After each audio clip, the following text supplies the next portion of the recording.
토트넘이 드디어 우승을 했기 때문에 여러 가지 토트넘 콘텐츠를 만들고 있는데 이 기회를 또 발판 삼아서 정말 현직 코치님들 또 현직에 계신 이 코치님들은 어떤 생각을 가지고 이런 유럽 축구를 보실까 궁금해서 또 전문가를 모셨습니다.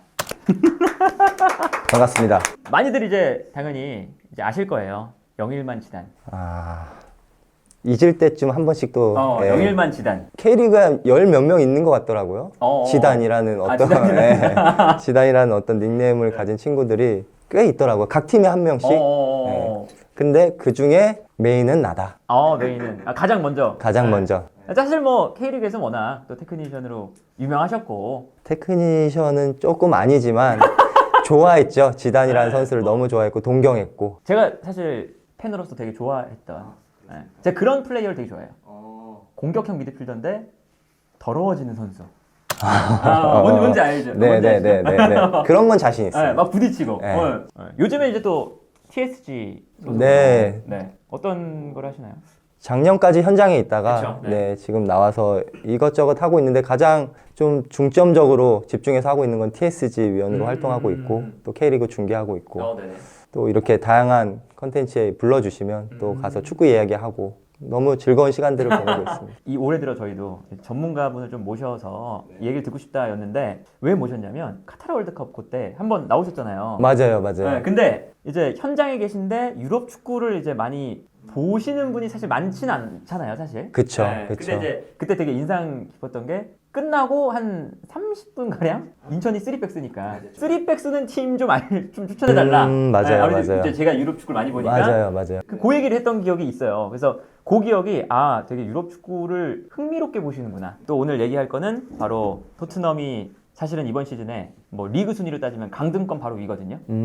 그런데 우승을 해버려서 이게 또 막 화제가 되고 있고 이 경기가 아무래도 손흥민 선수가 또 트로피를 들었으니까 그쵸. 화제가 되고 있는데 이제 전술적인 얘기를 또 해야 되니까 그 경기에서 우리가 선발 라인업 딱 나왔을 때 모든 축구팬이 탄식을 했어요. 코치로서 혹은 이제 내가 미래의 감독으로서 결승전을 앞뒀을 때 에이스가 있는데 부상에서 복귀를 했어요. 이 경기에서 뺀다는 선택 이게 참 어렵죠? 어렵죠. 여러 가지 고민을 했을 것 같아요. 왜냐면 어찌됐든 선수를 선발로 내세울 수 있는 고유 권한을 가지고 있고 그에 대한 책임도 져야 되고 하기 때문에 하지만 많은 경험들을 통해서 이 경기에 최고의 조합을 만들기 위한 어떤 고민이 엄청 컸을 것 같고 거기에 이제 손흥민 선수가 빠졌다라는 부분을 봤을 때 제가 좀 생각했던 부분은 한 3가지 정도인 것 같아요. 일단 첫 번째는 손흥민 선수의 일단 몸 상태가 선발로 나갈 수 있는지를 가장 먼저 체크를 했을 것 같고 그건 뭐 2주 정도 시간이 있었지만 이제 훈련이라든지 그리고 풀 경기를 뛰지 않은 상태에서 선발로 나갔을 때 또 한 번의 어떤 부상의 리스크는 정말 크거든요. 그래서 그 선택을 하기에도 굉장히 어려웠을 것 같고 또 하나는 결승 이전 경기들에서도 보면 그 위에 3톱 선수들이 그대로 나왔더라고요. 네, 맞아요. 이 선수들이 만약에 결승전에 나갔을 때 거의 누구보다도 저는 동기부여를 가지고 뛰었을 것 같거든요. 만약에 그 중에 한 명이라도 빠졌으면 이전에 결승까지 올라오는데 큰 어떤 역할을 했던 선수들이 빠지는 거잖아요. 어찌됐든. 그렇게 됐을 때 팀 분위기도 생각을 안 할 수는 없었을 거고 크게 봤을 때 이 2가지를 가장 저는 개인적으로 제가 현장에 있고 또 선수였을 때 어떤 지도자분들이 가장 많이 고민하고 좀 마지막까지 결정하는 데 있어서 어려움이 있는 부분이 아닐까라는 생각을 해봤습니다. 에이스를 빼는 게 참 용감한 선택인데 그거를 어쨌든 감독이 했고 사실 졌으면 욕을 엄청 먹었을 거예요. 근데 이기니까 이건 참 좋은 결단이었다 라고 이제 되는 어쨌든 뭐 결과론적인 거긴 하지만 어쨌든 뭐 결과로 얘기를 하는 거니까 그런 선택이었던 것 같고 이제 아무래도 이제 에이스의 역할을 많이 하셨으니까 선수로서 내가 100%가 안 됐는데 정말 중요한 경기가 있어요. 나가는 게 좋나요? 안 나가는 게 좋나요? 뭐 선수로서 결승전 특히 누구나 다 뛰고 싶겠죠. 근데 아마 제 몸 상태가 어느 정도인지를 냉정하게 평가를 했었을 것 같고 그거에 대한 어떤 선택이 감독이 결정을 했다라고 하면은 뭐 제 성향상 저는 그냥 또 뒤에서 그냥 묵묵히 또 박수를 쳐주고 제가 들어갈 수 있는 그 시간 안에 그냥 최선을 다했을 것 같아요. 그래도 어찌됐든 손흥민 선수가 경기장을 밟았잖아요. 이 부분에 있어서도 감독님은 어찌됐든 손흥민 선수에 대한 존중을 저는 했다라고 생각을 해요. 두 가지 다 결과도 챙기고 그렇죠. 손흥민 선수의 뭐 존중도 좀 챙기고 네, 네. 어쨌든 그런 선택이었던 것 같고 여기에 이제 아까 손흥민 선수를 뺀 게 어쨌든 에너지거든요. 네. 실제로 뭐 포스테코글루 감독은 이제 경기 전 인터뷰 할 때도 손흥민과 이제 요 중원의 조합 자체가 좀 약간 투박한 선수 위주예요. 네. 비수마, 벤탄쿠르, 사르인데 네. 특히나 이 공격형 미드필더 자리에 있는 사르가 경기 전까지 얘기가 나왔습니다. 오도베르가 나와서 좀 기술적인 선수를 그래도 넣을 것이냐 아니면 사르가 나와서 에너지로 이제 막 눌러 버릴 것이냐 네. 요 싸움이었거든요. 근데 어쨌든 사르를 출동을 시켜서 다 체력적인 부분에서만 좀 집중을 많이 시켰어요. 맨유 같은 경우에는 바로 요 경기가 있기 5일 전에 있었던 경기 첼시전에서 주전 멤버를 썼습니다. 사실상. 그리고 출전 시간도 꽤 다 길어요. 근데 토트넘 같은 경우는 다 이 선수단 전체가 주말 경기도 안 나오고 그전 주말 경기도 안 나왔어요. 그래서 2주 동안 쉰 거예요. 그래서 이제 그 두 감독에게 다 인터뷰를 계속 했거든요. 쟤네는 저렇게 쉬는데 너네 괜찮냐? 메뉴 감독한테는. 그리고 포스테코글루 감독한테는 쟤네는 경기 감각 저렇게 하는데 2주 쉬어서 되겠냐? 요 선택이었거든요. 네. 요것도 현장에서는 어떻게 볼지가 궁금해요. 글쎄, 2주 전부터 이제 그 결승전을 대비하는 그 선수 명단을 이미 계획을 했다는 거잖아요. 결승전 이전 경기들로만 봤을 때는 리듬이라는 게 사실 존재하잖아요. 이 팀의 어떤 리듬이라는 게 존재하는데 결승전 전날 한 5일 전에 경기를 한다? 사실 이거 저는 크게 뭐 의미 없다라고 생각은 해요. 하지만 그 경기 결과가 과연 어땠느냐. 그로 인해서 그 선수들의 리듬이 저는 살 수도 있고 떨어질 수 있다라고 생각을 하거든요. 근데 첼시 원정 가서 경기가 지지 않았나요? 졌죠. 네. 지고 나서 그 선수들의 리듬을 가지고 이제 결승전을 해야 되는데 저는 그 리스크보다는 포스텔코글루 감독이 그래도 선택했던 그 2주 전부터의 그 경기를 준비하는 그 조합이 저는 훨씬 더 좀 영리했다라고 생각을 하고 저도 사실 선수 시절 때 아시아 챔피언스 리그를 주중에 있다라고 하면은 양쪽 이제 주말 경기들을 K리그를 하고 바로 중동이든 뭐 호주든 가서 10시간 이상 가서 경기를 하고 또 와서 2, 3일 뒤에 또 주말 경기를 하고 이런 어떤 플랜을 가지고 경기를 한 적이 있었는데 그때마다 이제 지도자분들이 굉장히 많은 고민을 해요. 아, 이거를 로테이션을 돌려야 되는지 아니면 그냥 주전 멤버 그대로 가야 되는지. 리듬을 맞추는. 그쵸. 근데 저도 주말 경기를 하고 원정 경기를 따라가 보기도 하고 주말 경기를 하고 쉬었다가 또 일주일 뒤에 주말 경기를 해본 적도 있었어요. 근데 오히려 저는 개인적으로 이 주중 경기를 쉬고 주말 경기를 했을 때 더 안 좋더라고요. 약간 리듬이. 네, 저는 개인적으로. 그래서 네. 오히려 몸이 힘들더라도 갔다가 거기서 또 제 어떤 컨디션을 또 한번 점검을 하고 와서 또 컨디션을 회복하고 그건 어찌됐든 선수의 능력이니까 컨디션 회복하는 것도. 그래서 그렇게 이어가면서 주말 경기를 했을 때 저는 조금 더 퍼포먼스가 좋았거든요. 이 선택은 사실 선수마다 다를 수도 있고 감독님들의 어떤 성향에 따라 다를 수도 있겠지만 저는 중요한 건 이 전 경기에서 과연 이걸 승리를 가지고 이 다음 경기를 준비할 수 있느냐 아니면 그 리듬이 좀 떨어진 상태에서 이 경기를 하느냐 이게 저는 되게 큰 것 같아요. 그럼 이제 맨유가 이제 그 아모린 감독이 계속 주전 멤버를 계속 썼거든요. 그거는 어쨌든 리듬을 좋게 만들고 결승전에 가자 이런 의도였다. 저는 그런 것 같아요. 네. 포스테코글루는 2주 전부터 그냥 이게 어차피 이게 리그가 망했어요. 이 팀은 그래서 그냥 리그 포기. 실제로 인터뷰 우승한 다음에도 얘기했거든요. 리그는 약간 힘을 뺄 수밖에 없었다. 이제 그런 리스크가 존재했다. 하지만 다 져도 2주 동안 쉰다. 그럼 그런 것도 있을 것 같아요. 어찌됐든 분위기를 어떤 거 하나에 포커스를 맞춰야 되잖아요. 그러면 이 경기를 준비하는 사람들이 저는 더 어떤 포커스에 맞춰져야 된다고 생각을 하면 좀 제외시켜서 따로 관리를 하는 것도 어떤 매니지먼트의 뭐 다른 방향일 수 있다라고 생각을 하거든요. 결승전 그쵸. 멤버만. 어차피 리그는 뭐 일단은 그렇게 됐으면 우리는 이것만 일단 집중을 할 거야. 너네들 이것만 집중해라고 해서 요 선수들만 따로 관리를 한다는 것도 저는 어떤 한 측면에서는 매니지먼트의 어떤 효과도 있지 않았을까라고 생각을 합니다. 그러니까 실제로 그 이제 포스테코글루 감독이 4강전, 유로파 4강전이랑 결승전 요 사이에 두 경기가 있었어요. 근데 이제 유로파에서는 되게 수비적으로 해요. 본인이 이제 지면은 한 경기만 줘도 잘리는 상황이었거든요. 그래서 유로파에서는 되게 수비적으로 하고 리그는 어차피 약간 안 좋으니까 내가 하고 싶은 그 공격적인 거를 막 해요. 그래서 지거든요, 리그를. 아니 이 사람은 왜 유로파랑 리그랑 이렇게 다르게 하는구나 였는데 어쨌든 유로파에서는 그 멤버들이 고정되어 있으니까 그 리듬대로 이 경기 결승전을 준비를 했다. 그럼 이제 결국에는 이 포스테코글루 감독이 손흥민 선수도 제외하고 공격형 미드필더 자리에 좀 기술적인 선수보다 많이 뛰는 선수 배치해서 앞에서 누르는 형태의 그런 경기 전략을 초반엔 썼거든요. 그래서 그게 어쨌든 에너지 레벨을 2주 동안 쉬게 하면서 풀 충전을 시켜놨다가 네. 달려가게끔 만든다. 네. 이게 어쨌든 통한 그쵸, 거잖아요. 그쵸. 그 경기를 혹시 어떻게 좀 전술적으로 보셨는지가 좀 궁금해요. 저는 그 명단에 그 선수 기용이라고 하면 이 어떤 게임 플랜이 맞는 것 같아요.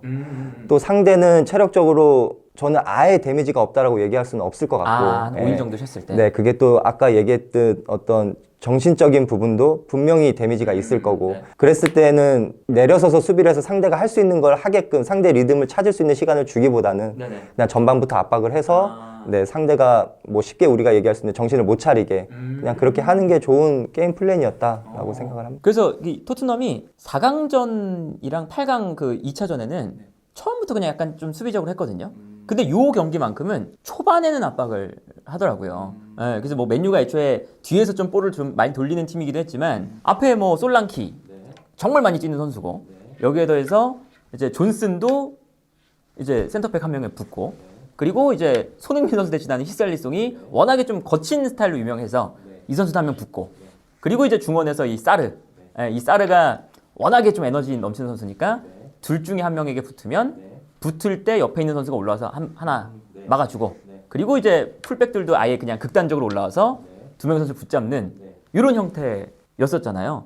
이런 이제 사실은 극단적인 압박을 할 때 이런 운영을 이제 일반적으로 좀 토너먼트에서 하기는 좀 부담스러운 전형인지 그런 것도 좀 궁금해요. 그렇죠. 토너먼트. 하지만 또 우리가 반대로 얘기하면 저는 결승전 진짜 한 경기만 놓고 봤을 때는 충분히 저는 도전해 볼 수 있을 만한 게임 플랜인 것 같아요. 선수들이 준비가 안 된 상태에서 이렇게 극단적으로 1대1로 전방 압박을 한다? 정말 위험할 수 있죠. 왜냐면 먼저 실점을 하게 되면 정말 따라가기가 어려우니까. 그리고 상대도 1득점을 먼저 하고 나면 더 수비적으로 하다 보면 사실 그게 어떻게 보면 상대 입장에서는 더 뭐라 그럴까 좀 안전하게 경기를 할 수 있겠다라고 생각을 하지만 결국 득점을 해야 되는 사람들은 더 올라올 수밖에 없고 그러면 결국 또 뒷공간에 대한 리스크가 또 분명히 있을 거고 그러다가 이제 하나 더 먹고 이제 경기가 끝나는 경우가 우리가 굉장히 많이 보잖아요. 그래서 일단은 실점을 하지 않기 위해서 그리고 우리 지역보다 상대 지역에서 우선적으로 수비를 시작하는 거 그래야 또 우리 지역까지 내려오는데 시간을 또 우리가 또 수비적인 조직을 갖추는데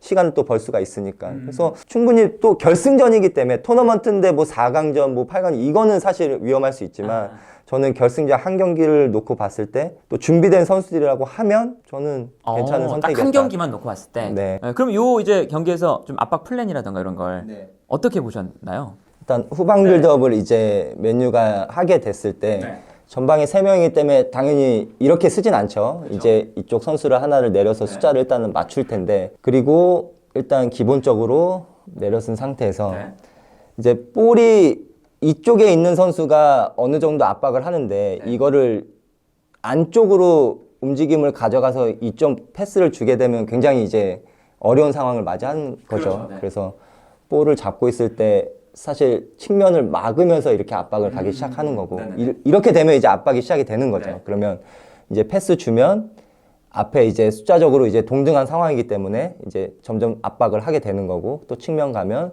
또 압박을 하게 되고 이렇게 됐을 때 이 선수를 이제 결국은 마지막에 측면에서 올라오면서 이제 중원에는 다 1대1로 되는데 이제 2명이 있고 이 선수가 이제 비니까 사실 효과적으로 수비가 됐던 적도 있었어요. 뭐 내려가 있고 뭐 이 선수들이 이 앞을 커버를 하고 이 선수가 이제 왔다 갔다 하면서 이제 이 위에 아래를 이제 사르 선수가 왔다 갔다 하는 경우도 있고 또 좌우로 왔다 갔다 하는 경우 어떤 활동량을 가지고 수비를 하긴 했는데 오히려 제가 봤을 때는 진짜 혼자서 너무 바쁘게 뛰어다니는 경우가 있다 보니 이 두 선수가 수비적인 역할을 잘 못했던 경우들도 있더라고요. 그래서 사실 이런 부분보다는 뭐 볼 쪽에 가까운 쪽은 가고 반대쪽이 조금 더 올라와서 수비를 하고 그 다음에 이 선수는 센터백 앞을 좀 보호할 수 있는 이런 형태의 수비가 굉장히 좀 잘 됐었다라고 생각을 했습니다. 일단 요 한쪽에서 이제 볼이 전개되고 있는 상황이고 그렇다면 이제 나머지 선수들이 요 한쪽 공간에 좀 압박을 하기 시작하는 그런 상황이다 보니까 네. 히샬리송이 센터백 한 명, 네. 솔랑키가 한 명, 그쵸. 존슨이 한 명, 3명 붙잡고 네. 사르가 앞에서 이제 눌러주고 그쵸. 네. 그러면 이제 포로까지 올라와서 올라와서 여기서 이제 압박을 해버린다. 그쵸. 이게 사실 리그에서는 네. 이러다가 뒷공간이 무너지는 경우가 참 허다해요. 이런 이제 사실은 가감한 압박이 약간 리스크도 좀 있었거든 사실 그 경기에서. 그러니까 이런 장면이 아닐까 싶어요. 이게 왼쪽 윙백이 네. 루크쇼가 내려오고 있고 한 명씩 이제 붙잡고 있는 상황. 네. 사르도 붙잡고 있는 상황인데 네. 여기서 뒤로 약간 좀 끌어당기니까 맨유가 일부러 좀 끌어당기면서 네. 여기 공간이 만들어지고. 네. 근데 여기서 이제 토트넘 선수들은 이렇게 좀 달려들잖아요. 여기서 이제 공간이 나니까 이 공간으로 한 번 이제 건너뛰면 뭐 탈압박이 되면 네. 되자마자 여기 공간이 나는. 그리고 이제 아무래도 이제 이 한쪽 공간에서 이제 압박을 하다 보니까 끝에 있는 히샬리송도 들어올 수밖에 없고. 네. 그쵸. 들어오면 이제 그쵸. 또 공간이 또 났고. 그래서 여기서 이제 또 자연스럽게 이제 나가는 이런 장면이었거든요. 네. 이 리스크 분명히 생각을 했을 것 같고 하지만 믿었던 거는 아마 선수들의 어떤 이 경기에 대한 준비 그리고 전방 압박을 하고 이게 볼이 한번 풀리더라도 네. 우리 지역까지 내려가는데 충분한 또 그 수비 조직을 갖출 수 있는 시간이 있기 때문에 결국 그거는 이 선수들 앞쪽에 있었던 선수들이 빠르게 수비로 전환할 수 있는 그런 체력적인 준비라든지 네. 공격에서 수비로 전환됐을 때 아니면 수비에서 공격으로 전환됐을 때 그 타이밍을 빠르게 즉각적으로 반응할 수 있는 준비가 되어 있기 때문에 네. 저는 이 리스크가 있긴 하지만 결국은 사실 이렇게 전방 압박을 해서 빼서내서 상대적에서 쇼카운트를 진행하면서 어떤 득점을 노리는 장면들도 있었거든요. 그쵸. 네네. 그래서 어쨌든 그런 부분들을 좀 더 생각했던 것 같아요. 수비로 내려갔을 때 어떤 조직적으로 갖출 수 있는 시간은 충분히 벌 수 있고 네. 왜냐하면 앞쪽에 있던 선수도 빠르게 다시 전환을 해서 네. 수비로 내려갈 수 있는 상황. 그래서 수비로 전환돼서 박스 안에 10명이 들어가 있는 장면도 저는 경기 중에 그쵸. 봤거든요. 네네네네. 그런 부분들 봤을 때 아, 이 선수들 준비가 됐다. 그냥 이 한 경기만 봤을 때는 이게 근데 리그에서는 이렇게 운영이 아, 이거는 네. 정말 리스크가 클 것 같아요. 그리고 이 타이밍에서 그게 궁금하네요. 이 토트넘 이 포스테콜루 감독의 네. 되게 인상적인 경기가 있어요. 작년에 그 첼시전 2명이 퇴장당했는데 네. 하프라인을 좀 밟고 있는 그게 되게 하나 좀 보여드리면 토트넘이 여기 라인 밟고 있고 첼시 선수들이 얘네도 당황한 거예요. 아니 2명 퇴장당했는데 얘네가 하프라인을 밟고 있으니까 그래서 뭐 오프사이드 계속 걸리고 그러다가 뭐 물론 이제 마지막에 다 무너졌지만 네. 인천도 사실은 이런 스타일은 좀 아니었잖아요. 요런 스타일 아니었죠. 네. 저희는 일단 수비를 단단하게 하고 그다음에 이제 공격을 이어나가는 그런 축구였는데 네. 사실 밸런스가 제일 중요한 거잖아요, 사실. 2명이 퇴장을 당했다 하더라도 그 남은 시간 동안 공격도 해야 되고 수비도 해야 되는데 이거는 좀 너무 극단적인 만약에 이제 퇴장당했는데 감독님이 저런 전술을 이제 하려고 하신다. 그럼 이제 옆에서 이렇게 뭔가 이건 아닌 것 같습니다. 뭐 이런 거 하나요? 해야죠. 해야죠. 이랬을 것 같아요. 네. 감독님 하실 거면 한 10분 남기고 해보시죠. 지금은 아닌 것 같습니다. 조금 너무 더 시간이 많이 남았으니까. 조금 더 시간을 좀 봐보시죠. 어쨌든 이 토트넘이 결승전을 또 여기 딱 맞춰서 맞춤 플랜을 들고 나온 거니까 뭐 압박이 있어서 2주 동안 체력 관리하고 손흥민 선수를 뺀 것도 그런 에너지 레벨 때문이었으니까 어제 성공을 한 거였거든요. 네. 그리고 여기에 더해서 공격을 할 때 볼을 이제 앞으로 줘놓고 압박해서 다시 쇼카운터를 하는 그런 이제 전술도 참 인상적이기도 하고 지금 해외에서 평가가 참 괜찮은 게 이제 미드필더 라인이 다 무너진 상태였어요. 이 팀 자체가. 그러니까 공미에서 뛸 수 있는 선수가 다 빠진 거죠. 네. 창의적인 선수. 네. 그래서 사르가 이제 공미도 아니지만 네. 나왔던 거고 네. 일단은 그래서 공격을 하는데 네. 공격 패턴도 원래는 포스테콜루 감독이 프리미어리그 내에서도 점유율이 정말 상위권에 있는 아주 이제 볼 점유를 좋아하는 감독인데도 불구하고 요 경기만큼은 짧은 패스를 좀 최소화 했던 것 같아요. 좀 어떻게 느끼셨나요? 뭐 최소화했기 때문에 네. 저는 자연스럽게 전방 압박이 또 나올 수 있었다고 보고 그러니까 공격과 수비가 분리되어 있는 게 아니라 짧은 패스를 해서 실수가 나왔을 때는 우리가 여기서부터 수비를 해야 되는 거잖아요. 그렇죠. 사실 여기서부터 시작. 근데 우리가 좀 더 길게 볼을 보내고 앞에서 싸웠을 때 사실 우리가 상대에게 볼을 넘겨주더라도 우리가 앞에서부터 싸울 수가 있으니까 뒤에서 라인을 올리고 아마 공격과 수비가 그렇게 좀 연관이 되어 있는 경기 플랜이지 않았을까 생각을 해요. 그럼 이런 이제 만약에 플랜을 했을 때는 그 롱볼을 보낼 때 우리 선수한테 정확하게 보내야 된다. 아니면 정확하지 않아도 공간으로 일단은 붙여주고 그 공간으로 어쨌든 이 상대 수비는 이제 뒤를 보면서 달려가니까 그렇죠. 그 뒤를 따라서 이제 압박하는 그런 이제 플랜일까요? 이제 거기에서 디테일이 네네. 있는 것 같아요. 네. 그러니까 상대가 압박을 나가는 상태에서 네.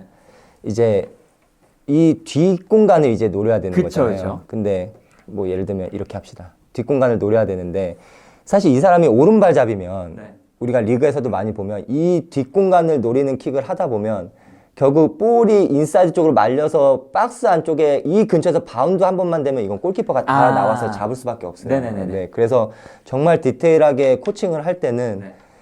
이 사람 뒤에다가 이제 볼을 띄워놓고 네. 이 사람이 그냥 걷어내고 다시 이 사람들이 다 내려와서 수비를 할 수 있는 상황으로 일단 만드는 게 제일 중요해요. 그 다음에 여기서부터 이제 다시 뭐 스로인이 됐든 볼솔을 해서 이제 우리가 좀 더 공격적으로 올라와서 그래야 상대가 더 내려설 수밖에 없고 그랬을 때 우리가 볼이 어느 지역에서 또 뺏기더라도 바로 카운터 프레싱을 갈 수 있는 어떤 상황이 생기거든요.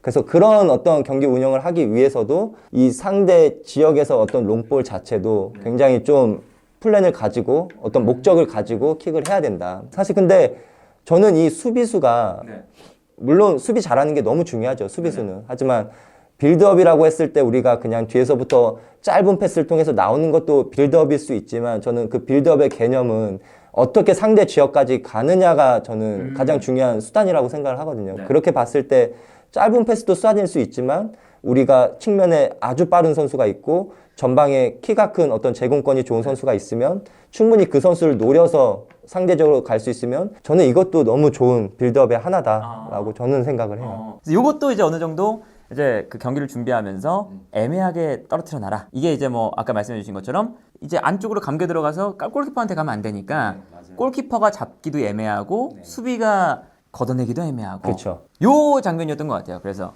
요 포로가 사실 정확한 킥도 사실 많이 안 했던 것 같아요. 그래서 그냥 뻥 그냥 앞으로 넣어주면 되게 애매하게 요 이제 요 위치가 네, 그런 위치 맞아요. 정확한 이거잖아요. 위치예요. 중앙 수비가 오거나 뭐 풀백이 오거나 해도 딱 가운데 위치 애매하지. 이 위치가 근데 왜 좀 애매할까요? 영상으로 봤다고 하면 지금 이 사진은 요 위치지만 수비수가 조금 더 높은 위치에 있었을 거예요, 아마. 그리고 루크쇼가. 네. 그리고 이 공격수도 일단은 조금 더 높은 위치에 있었을 거고. 이렇게 달려왔겠죠? 그다음에 이제 킥이 나간 다음에 그 세컨 볼을 차지하기 위해서 이제 두 선수가 이제 수비 볼 쪽으로 이제 달려 들어가는 이제 그쵸. 그런 상황이었을 것 같은데 이 선수가 나와 있었기 때문에 그 뒷공간이 분명히 열렸을 거예요. 네네. 그리고 중앙으로 놓기에는 두 선수와 싸우기에는 굉장히 어려움이 있을 거고 그다음에 측면으로 이 상대 사이드백 그 뒷공간에만 킥을 놓게 되면 중앙 센터백 중에 한 명은 또 측면으로 나올 수밖에 없고 결국 이 무리하게 볼 처리를 클리어링을 하다 보면 이제 전방 압박을 하는 팀한테 걸릴 확률이 아주 많아요. 아주 많기 때문에 그리고 미들라인도 올라오고 수비라인도 올라오게 되면 그 세컨 볼을 차지할 수 있는 상황은 왜냐면 공격수들은 이제 볼 쪽으로 갈 수밖에 없지만 이제 수비수들은 볼과 공격수를 같이 보고 갈 수 있기 때문에 빈 공간을 굉장히 잘 볼 수가 있죠. 그러면 이제 빈 공간 쪽으로 먼저 반응해서 가다 보면 그쪽으로 이제 세컨볼이 떨어지는 경우도 굉장히 많고 사실 이 세컨볼 싸움이라는 게 상대가 볼을 찬 다음에 시작되는 게 아니라 벌써 이제 상대가 볼 쪽으로 가고 있을 때부터 위치 선정이 해야 되는 거거든요. 이제 그 위치 선정은 빈 공간으로 먼저 내가 움직여서 가는 사람이 세컨볼을 차지할 수 있는 확률이 굉장히 높으니까 이런 상황에서는 수비가 세컨볼을 차지할 수 있는 확률이 굉장히 높은 거죠. 이런 식의 이제 사실 공격도 만들어간다, 좀 세련됐다라고 하기는 좀 어렵지만 이런 류의 이제 공격 방식도 뭐 충분히 이제 활용할 만한. 그렇죠. 그리고 상대 입장에서는 이것만큼 무서운 상대팀의 전략은 없었을 것 같아요. 그냥 아주 힘이 있는 에너지가 있는 선수들이 경기장에 있고 이거를 그 볼을 뺏은 다음에 근데 뺏는 위치가 우리 지역이다, 우리 수비 지역이다. 이거는 정말 수비 입장에서는 만약에 이런 카운트를 통해서 실점을 하게 되면 멘탈적으로도 아주 무너질 수밖에 없어요. 그럼 이때는 이제 선수 입장에서는 어떤 좀 상황인가요? 요 수비 루크쇼 입장에서는 되게 싸했을 거예요. 이거 뭔가 뒤가 확실하게 내가 확인은 안 했지만 아 이거 싸하다 이런 느낌이었을 거고 소리는 좀 들리고 소리는 들리고 그다음에 느낌적으로 뭔가 이 큰 어떤 그 뭐 어떤 큰 사람이 네. 나를 향해 돌진하는 어떤 그 묘한 어떤 그 느낌을 받을 때가 느낌이, 있어요. 예. 그럴 때는 차라리 여기서 볼을 받으러 가지 말고 네. 이 사람한테도 그냥 아예 볼을 그러니까 접근을 안 했으면 이 사람이 이 사람한테 안 줬겠죠. 그쵸 그쵸. 그것도 사실 그러니까 너가 알아서 해 나 그냥 몰라 하고 그냥 올라갔으면 그냥 여기 측면에다 걷어내든 아니면 그냥 더 길게 걷어내든 했을 것 같은데 애매하게 볼 받으러 가고 존스는 아 이거는 무조건 기회다 인터셉트 기회다라고 생각하고 아마 달려들었을 거예요. 요 역할을 현역 시절에 잘하셨던 걸로 제가 기억하는데. 이런 냄새는 좀 잘 맡았죠. 네. 보고 네. 보고 달려들고. 네. 사실 뭐 저는 제가 선수 시절 때 막 기술이 엄청 좋고 막 되게 화려한 선수고 이런 선수는 아니었기 때문에 네. 애매한 상황이면 일단 몸부터 부딪히면서 상대 밸런스를 무너뜨리고 뭔가 경합을 하려고 했던 선수였거든요. 네. 그래서 저는 아마 이런 상황이었으면 저도 무조건 그냥 가서 일단 몸부터 부딪히고 거기서 이제 볼을 가져다가 뭐 공격으로 이어나가지 않았을까. 그럼 이제 이렇게 만약에 존슨의 입장에서 보면 루크쇼가 막 뒤로 달려가고 있을 때 맥과이어가 왠지 얘한테 줄 것 같다. 그 순간이 제일 좋은 상황. 그쵸. 먹음직스러운 상황. 그쵸. 이런 거죠. 아주 이거 걸렸다. 좀 이런 느낌. 네. 이런 장면이 사실은 이 경기에서 꽤 많이 나와요. 사실은 리그에서는 점유를 막 하다가 만들어가다가 어설프게 만들다가 뺏겨서 먹히고 이런 경우가 많거든요. 토트넘이 대표적인 이제 그 프리미어리그에서의 그런 팀인데 이 경기는 조금 내 스타일을 버리더라도 좀 투박하게 가더라도 압박 라인을 딱 만들고 달려들자.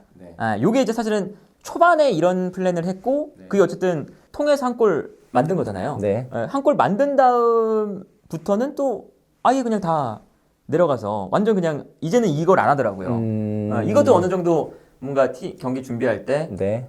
준비가 좀 되어 있었던 거겠죠? 아마 뭐 한 80% 정도는 먼저 선 득점을 하면 그 선택을 했을 것 같아요. 그래야 상대가 더 많이 올라올 거고 그래야 볼을 끊었을 때 또 상대 뒷공간을 효과적으로 공격할 수 있는 상황이 생기고 거기에서 이제 득점을 하게 되면 그냥 2대 0이면 정말 끝나는 상황이니까. 네. 그러면 이제 경기 준비할 때도 이제 그 팀이 준비를 하면서 우리가 선제골 넣으면 이제 이렇게 하자 아니면 먹히면 이렇게 하자 이런 게 좀 준비가 다 돼 있는 건가요?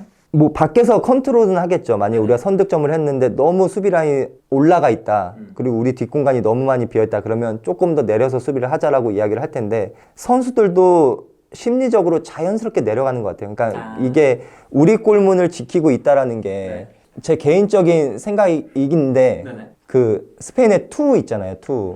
거기에서 그 소가 굉장히 안정감을 느낄 수 있는 그 지역이 있다고 하더라고요. 그게 뭐 캐런시안가 뭐 이런 어떤 단어가 있더라고요. 근데 사실 그 위치가 가장 그 소는 가장 안전하다고 생각을 하는 지역인데 뭐 축구로 보면 이제 골문을 지키고 있는 이 지역인데 사실 이렇게 내려가 있을수록 우리가 실점을 안 하진 않잖아요, 사실. 그쵸. 네, 실점을 안 하진 않잖아요. 그리고 그 소도 그 지역에 몰렸을 때 결국 창을 한 대 맞고 이제 게임이 끝나는 거거든요. 아주 위험한 자리거든요. 근데 수비수 입장에서는 본능적으로 이 골문을 지키기 위해서 점점 내려가는 경향이 있는 것 같아요. 선수들이 플레이를 하다 보면. 네. 그래서 오히려 우리가 선득점을 하고 나서 더욱더 코칭 스텝에서 많이 하는 얘기는 라인 끌어올려.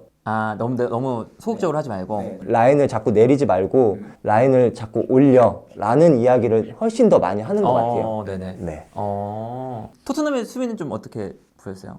요 경기요? 네. 좀 말도 안 되게 비효율적으로 많이 뛰는 한두 선수가 있긴 했는데 그래도 뭐 대체적으로 선수들이 사실 맨투맨 수비에서 가장 위험한 부분은 이 선수가 벗겨졌을 때 그렇죠. 벗겨졌을 때 이제 숫자적으로 항상 2대1 상황이 만들어지니까 누가 나오면 또 이 선수가 막 하고 있던 사람이 또 비게 되면 항상 2대1 상황이 또 생기고 이런 부분인데 사실 뭐 크게 이런 부분들에 대해서는 저는 리스크는 없었다고 생각을 하거든요. 그게 이유가 수비로 전환되는 속도가 아주 빨랐기 때문에. 선수들이. 네, 선수들이. 그런 관점에서 보면 공격 라인에 이제 100%가 아닌 손흥민 선수가 나오지 않고 이제 많이 뛸 수 있는 그 히살리송이 나와서 압박하다가 안 되면 발이 다시 돌아오고. 그래서 이 선수가 체력이 굉장히 좋은 선수인데 70분 만에 쥐나서 나가더라고요. 쥐가 나서 나가더라고요. 그래서 이제 이것도 어쨌든 손흥민 빼고 히샬리송 넣자. 요 선택도 어쨌든 나쁘지 않았다는 거네요. 그렇죠. 그리고 제가 사실 지금 뭐 맨유가 그 전에 경기를 졌고 또 어떤 체력적으로 분명 데미지가 있었을 거고 뭐 멘탈적으로 데미지가 있을 거라고 얘기는 했지만 분명 초반에 시작했을 때는 다 힘은 있잖아요, 사실. 그랬을 때 과연 손흥민 선수가 나왔을 때 본인이 잘할 수 있는 축구를 과연 할 수 있었을까? 100%가 아니었을 때는. 네. 왜냐면 상대도 초반에 힘은 있거든요. 그리고 손흥민 선수가 풀 경기를 뛸 수 있는 체력이 아니라고 하면 뭔가 좀 힘이 빠졌을 때 들어가는 게 그게 오히려 더 적절했다. 네, 그게 오히려 적절했다. 그럼 그런 것도 있나요? 혹시 맨유는 일단 프리미어리그에서 대표적으로 골을 못 넣는 팀. 특히나 이제 공격수로 나왔던 호일루는 리그에서만 보면 진짜 뭐 어쩔 때는 18경기 무득점일 때도 있었어요. 이 9번 공격수가 근데 이제 부상을 당해서 호일룬이 나올 수밖에 없는 상황이었거든요. 그럼 좀 맘 놓고 수비하는 것도 있나요, 선수들이? 그 선수뿐만이 아니라 저는 되게 겹치는 경우도 되게 많이 보였었거든요. 네.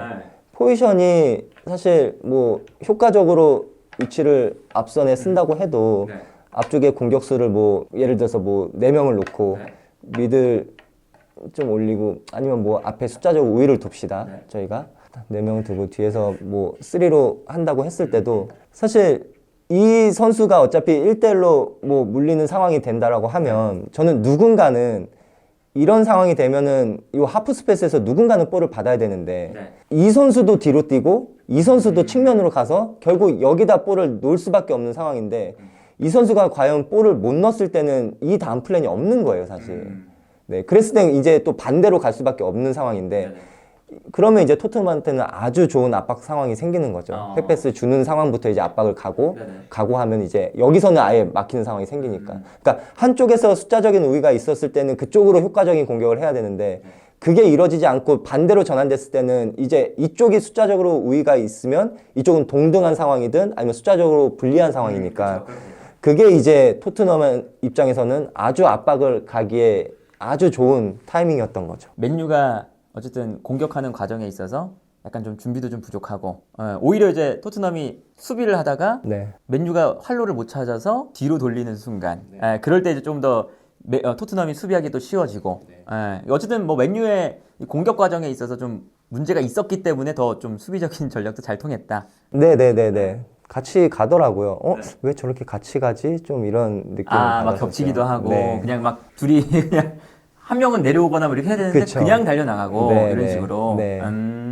뭐 결론은 그거 같아요. 포스테코글루가 이 한 경기 플랜은 잘 짰다. 잘 짰다. 그리고 이제 과감하게 에이스를 빼는 선택도 쉽게 할 수 있는 건 아닌데 그것도 어쨌든 과감하게 해서 어쨌든 손흥민 선수 트로피 하나 들게 해줬다. 아무튼 요 이제 결승전 얘기를 또 TSG의 K리그를 분석을 매주 하시는 김재성 코치님과 한번 얘기를 나눠봤고요. 전술적인 그 포인트가 되는 경기라던가 이런 거 있을 때 또 종종 모셔서 이렇게 해주시면 좋습니다. 같이 또 축구 이야기 하시죠. 네, 감사합니다. 고맙습니다.